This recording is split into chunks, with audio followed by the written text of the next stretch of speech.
the NFL doesn't care because the NFL doesn't have to care, because at the end of the day, they can throw out the worst game on the schedule and the entire country will still flock to watch it. They can take a Week 16 game between two teams that each have one win, put it on primetime, and it will get better numbers than anybody. So for the question of has the NFL gone too far in anything, my answer to that is they haven't gone too far until we all decide we're not going to watch it. And given the fact that that hasn't happened yet, like if I'm the NFL, yeah, I'm going to keep milking the cow for everything I possibly can because it works. I don't know about everybody. Maybe you're different out there. Maybe you two are different, but I view it as, oh God, I gotta tell her that I can't do this family stuff because I gotta watch these NFL games because I do it for my job. It's not fun. It's obligation. But I think a lot of fans are that way where they can't stop watching the NFL.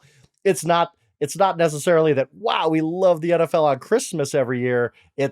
I feel the need to watch this, and we're addicted. We are addicted to their product. Yeah, I think the two things to note to me are, one, like, the fans are not dictating this decision. The broadcast partners and the money are dictating this decision. And if the NFL simply said, we have a lot of broadcast partners to satisfy and we're trying to create as many primetime slots as we can, I think it would be a little more believable. I know Albert Breer from Sports Illustrated spoke on that this week of like, just tell us what you're doing. Like, we're not seeing through it. And I think the people who are hurt most from this, the fans are neither the ones who are helped most nor hurt from this, because the broadcast partners are helped most and the players are hurt most from this, because now you have all these players who are playing on a Wednesday in December. But for me, the bigger thing is like, is nothing off bounds for the player health and safety? Like, you're just going to be okay with Wednesday. And oh, by the way, we have a Friday game in the first week of the season.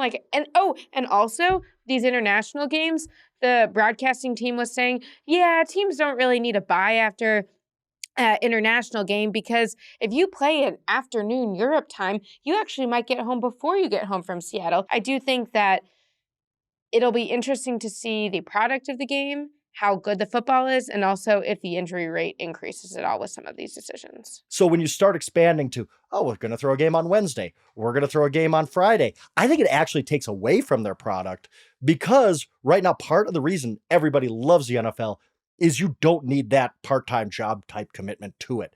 Sunday, great, 17 weeks out of the year, I'm in. Whereas the other sports don't have it that way. I think by expanding to every day of the week, which clearly they want to do at some point somehow, I don't think that's actually good for their product. Look, Frank, I agree with what you're saying.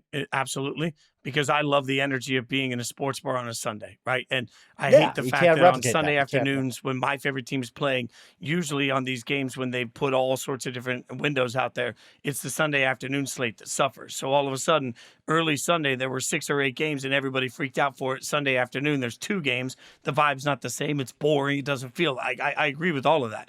The only thing that I would say to push back on all of this in general is that, to Jori's point about, what's it mean for the quality of football?